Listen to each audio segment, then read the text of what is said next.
Hello everyone. सो आज हमारा PD ranges के टॉपिक का सेकंड लेक्चर है।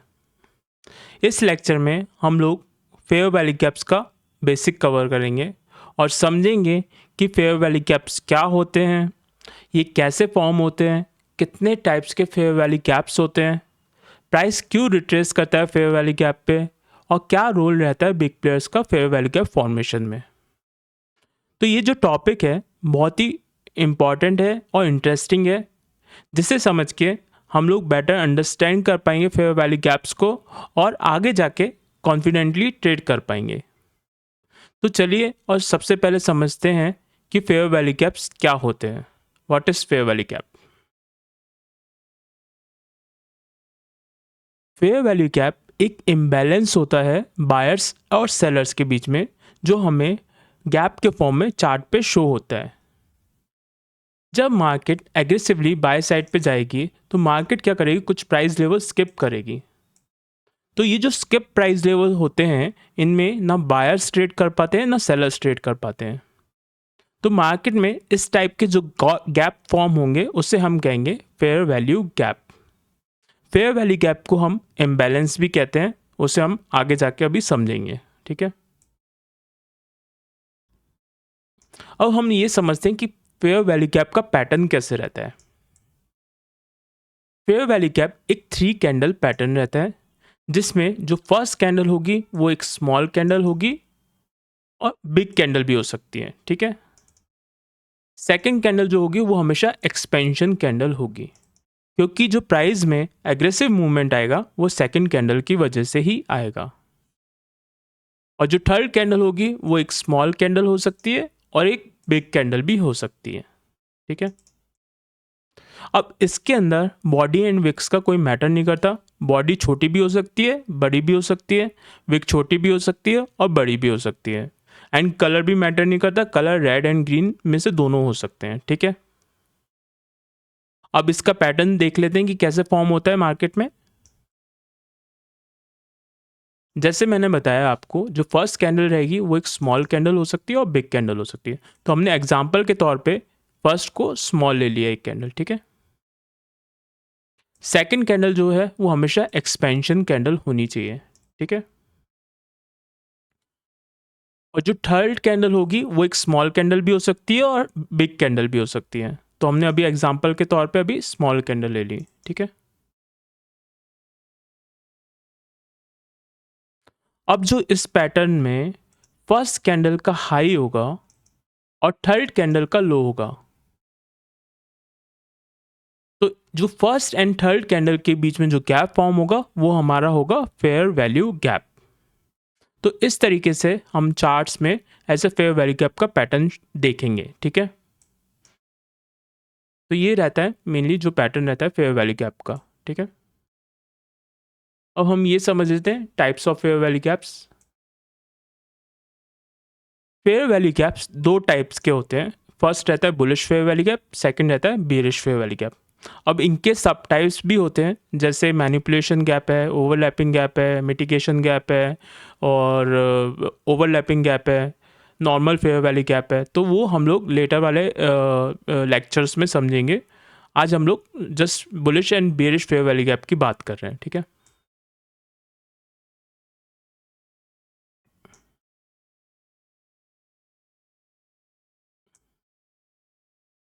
तो बुलिश फेयर वैल्यू गैप का जो पैटर्न रहता है, जो मैंने अभी आपको बताया था, सेम वैसे ही रहता है। तो जो जैसे मैंने आपको बताया, जो फर्स्ट कैंडल रहती है वो एक स्मॉल कैंडल हो सकती है और बिग कैंडल हो सकती है। तो हम लोगों ने अभी एग्जांपल के तौर पे फर्स्ट कैंडल जो है स्मॉल कैंडल ही है। सेकंड कैंडल जैसे जो रहती है वो हमेशा एक्सपेंशन कैंडल होनी चाहिए, क्योंकि जो एग्रेसिव मूवमेंट आएगा प्राइस में वो सेकंड कैंडल की वजह से ही आएगा। ठीक है, और जो थर्ड कैंडल है वो स्मॉल कैंडल भी हो सकती है और बिग कैंडल भी हो सकती है। तो हम लोगों ने अभी स्मॉल कैंडल ही ली है।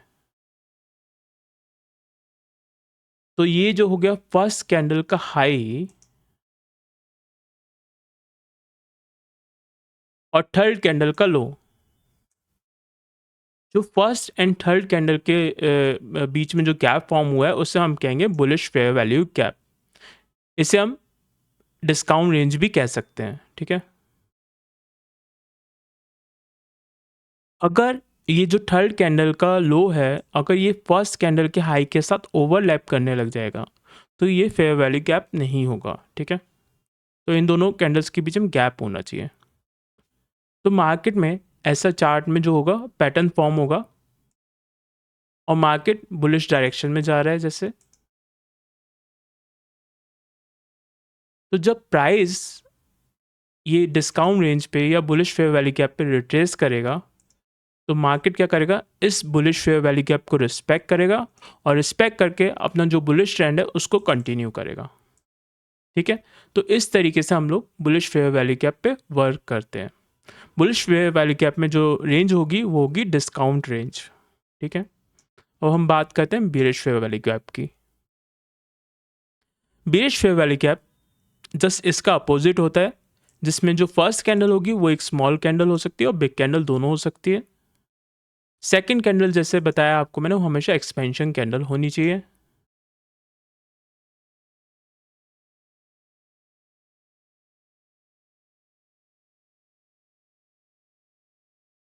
थर्ड कैंडल स्मॉल कैंडल भी हो सकती है और बिग कैंडल भी हो सकती है। तो हम लोगों ने एग्जांपल के तौर पे अभी फर्स्ट एंड थर्ड को स्मॉल कैंडल ले लिया है। अब इसके अंदर जो फर्स्ट कैंडल का लो होगा और थर्ड कैंडल का हाई होगा,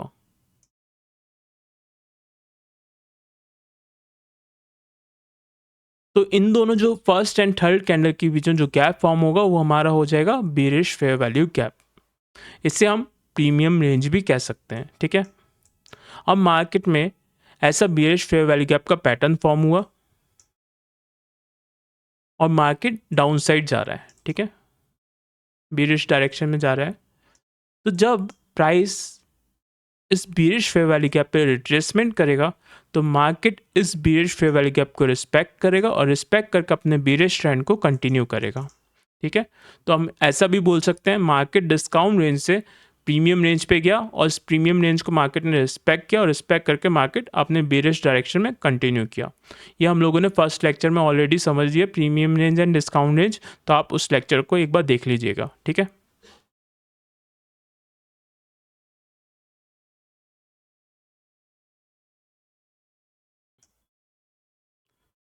अब हम ये समझते हैं कि प्राइस रिट्रेसमेंट क्यों करता है फेयर वैल्यू गैप पे, क्या लॉजिक है इसका कि प्राइस फेयर वैल्यू गैप पे रिट्रेसमेंट करता है, ठीक है।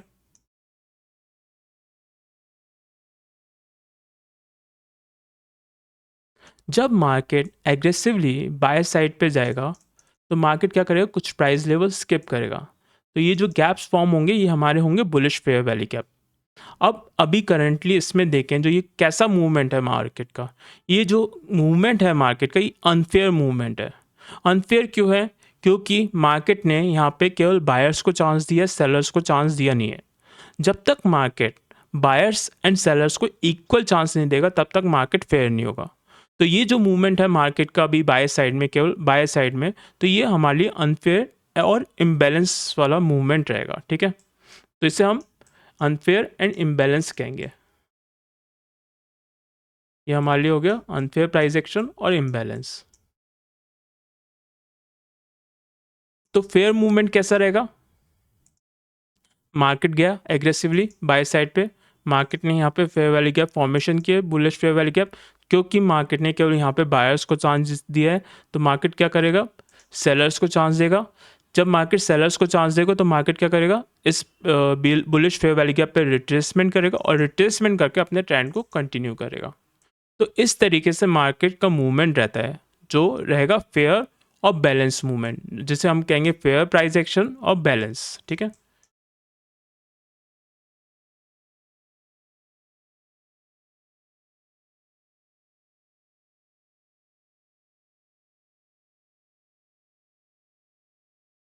तो ये हो गया हमारे लिए फेयर प्राइस एक्शन। अब सेलिंग की बात कर लें, सेलिंग में कैसा रहेगा, सेलिंग में जस्ट इसका अपोजिट रहेगा। मार्केट गया एग्रेसिवली सेल साइड और मार्केट ने क्या किया, फिर कुछ प्राइस लेवल स्किप किए, जिन प्राइस लेवल्स पे ना बायर्स ट्रेड कर पाए ना सेलर्स ट्रेड कर पाए। तो मार्केट अभी क्या है, अनफेयर है। अनफेयर क्यों है, क्योंकि मार्केट ने सेलर्स को ही चांस दिया, बायर्स को चांस दिया नहीं है।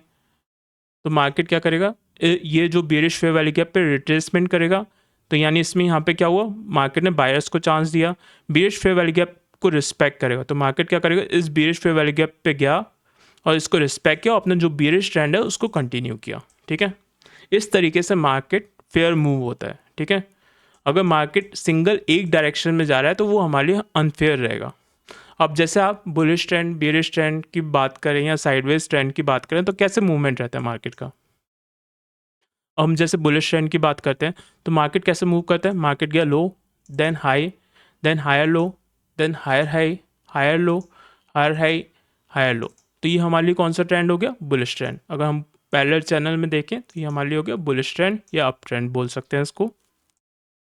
डाउन ट्रेंड कैसा रहता है हमारा, मार्केट गया low, then high, then lower low, then lower high, then lower low, then lower high, then lower लो।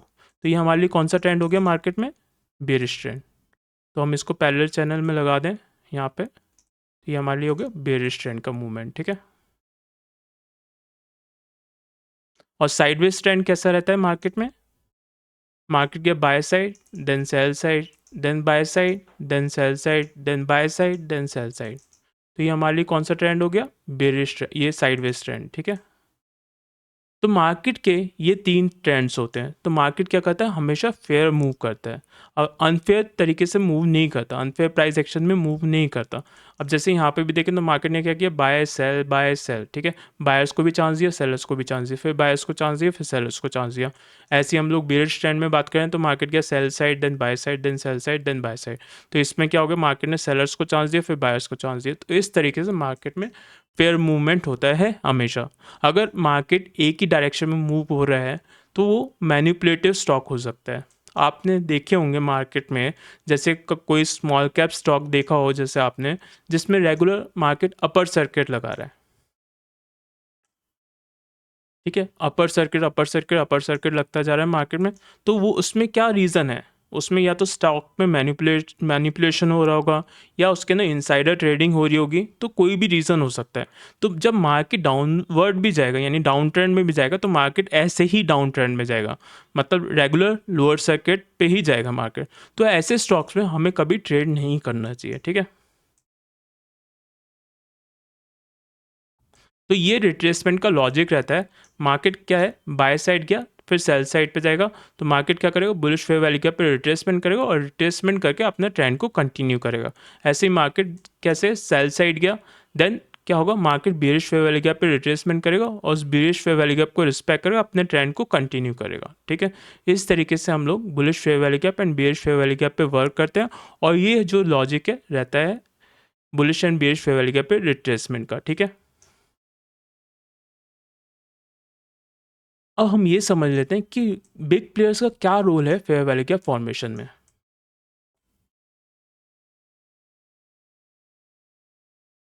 अब बिग प्लेयर्स की बात करें तो बिग प्लेयर्स कौन होते हैं मार्केट में। बिग प्लेयर्स लाइक बैंक्स हो गए, म्यूचुअल फंड हाउसेज हो गए, इंश्योरेंस कंपनीज हो गई, तो ये सारे बिग प्लेयर्स होते हैं मार्केट में।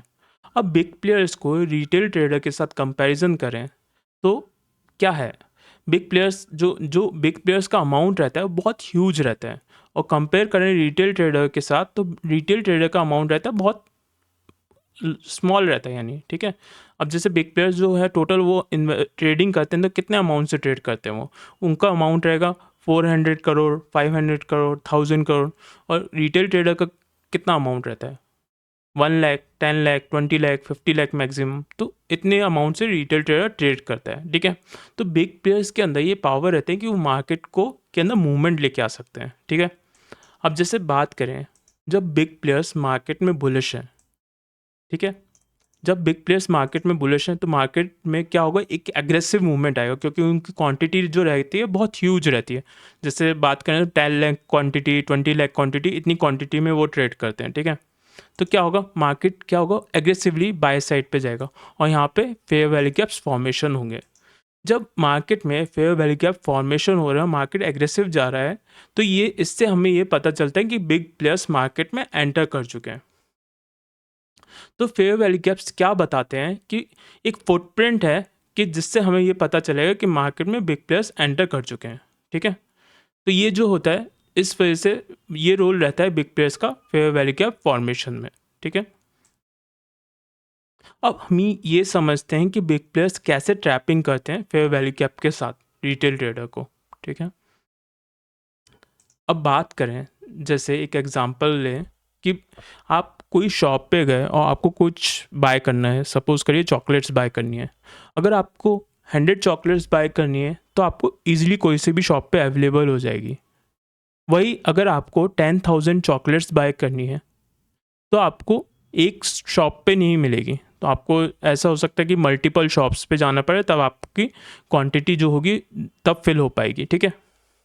तो ऐसे ही रहता है बिग प्लेयर्स का, कि बिग प्लेयर्स की जैसे बात करें तो बिग प्लेयर्स की जो क्वांटिटी रहती है वो बहुत ह्यूज रहती है, यानी उनको बाइंग रहती है, जैसे वो बाय करेंगे तो 10 लाख शेयर्स बाय कर रहे हैं, 20 लाख शेयर्स बाय कर रहे हैं। As compare to retail trader कितना बाय करेगा? 1000 2000 मैक्सिमम।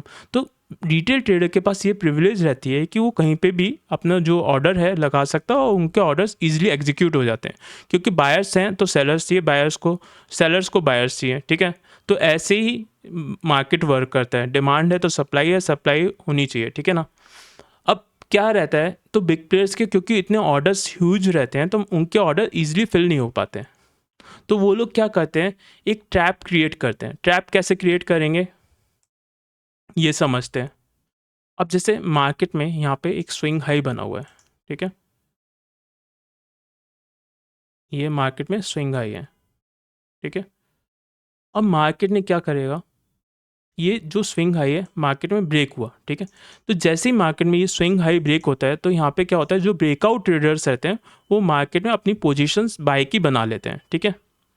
अब जैसे ही ब्रेकआउट ट्रेडर्स ने मार्केट में अपनी बाय की पोजीशन बनाई तो वो लोग क्या करेंगे, वो लोग यहाँ पे जैसे देखें लॉन्ग पोजीशन बनाई, उन्होंने बाइंग यहाँ पे किया और वो टारगेट जस्ट डबल रखेंगे और स्टॉप लॉस कहाँ रखेंगे, वो स्विंग लो के नीचे, ठीक है। अब बिग प्लेयर्स कैसे ट्रैप करेंगे यहाँ पे मार्केट में जैसे देखें तो बुलिश फेयर वैल्यू गैप भी फॉर्मेशन हो रहे हैं। तो बिग प्लेयर्स क्या करेंगे, एक मार्केट में ट्रैप कैसे क्रिएट करेंगे, एक बिग सेलिंग कैंडल फॉर्म करेंगे, क्योंकि उनके जो ऑर्डर्स रहते हैं बहुत बड़े रहते हैं, तो वो लोग क्या होते हैं थोड़ा अमाउंट सेलिंग में डाल देते हैं, ठीक है। तो मार्केट में एक बिग सेलिंग कैंडल उन्होंने क्रिएट की है, जिससे क्या होगा, मार्केट में एक पैनिक आ जाता है कि हाँ कि मार्केट में अब सेलिंग स्टार्ट हो चुकी है। तो जिन लोगों ने बाय किया होता है वो अपनी पोजीशन सेल करने लग जाते हैं, ठीक है। तो जैसे ही मार्केट में सेलिंग स्टार्ट होती है तो उनके जो बिग प्लेयर्स के जो ऑर्डर्स रहते हैं यहाँ पे, जैसे उन्होंने फेयर वैल्यू गैप पे लगाया हुआ है, तो उनके ऑर्डर्स धीरे धीरे फिल होते जाएंगे, ठीक है। और जिन लोगों ने यहाँ पे स्टॉप लॉस लगाए हुए होते हैं, तो जैसे बिग प्लेयर्स के देखें तो मार्केट में जैसे ये सेलिंग आई हुई है तो इनके सारे ऑर्डर्स फिल होते जाएंगे। तो बिग प्लेयर्स ने शायद ऐसा भी हो सकता है कि वो स्विंग लो के नीचे तक उन्होंने अपने ऑर्डर्स लगाए हुए होंगे, ठीक है। तो जैसे ही बिग प्लेयर्स के सारे ऑर्डर फिल हो जाते हैं और यहाँ पे जिन लोगों ने सेलिंग जो स्टॉप लॉस लगाए हुए थे उनके हिट हो जाते हैं, तो मार्केट में क्या होगा, एक एग्रेसिव मूवमेंट आएगा बाय साइड पे, जिससे क्या होगा, जिन लोगों ने बाय किया था उन लोगों के भी स्टॉप लॉस हिट हो गए। जिन लोगों ने यहाँ पे जो स्विंग लो के नीचे सेल स्टार्ट किया होगा, सेलिंग की होगी, शॉर्टिंग किया होगा, क्योंकि यहाँ पे ब्रेकआउट आया, तो जिन लोगों ने शॉर्टिंग किया उन लोगों के भी स्टॉप लॉस हिट हो गए। तो इस वजह से जो रिटेल ट्रेडर्स रहते हैं वो मार्केट में ट्रैप होते हैं और बिग प्लेयर्स हमेशा प्रॉफिटेबल रहते हैं, ठीक है।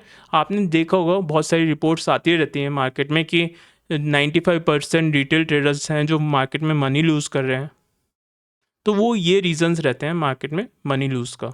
अब जैसे हमें बैंक्स की बात करें तो बैंक्स हमें इंटरेस्ट कैसे दे रहा है, 7% 8% इंटरेस्ट कैसे दे रहा है। म्यूचुअल फंड्स की बात करें तो वी ईयर ऑन ईयर हमें कैसे 20% 15% 12% ईयर ऑन ईयर हमें इंटरेस्ट दे पा रही है। तो वो ये रीजंस रहते हैं, ठीक है। तो हमें क्या करना है, मार्केट में हमें जो बिग प्लेयर्स के फुटप्रिंट को फॉलो करना है, मतलब ये bullish fair value cap and bearish fair value cap पे हमें ट्रेड करनी है, ठीक है।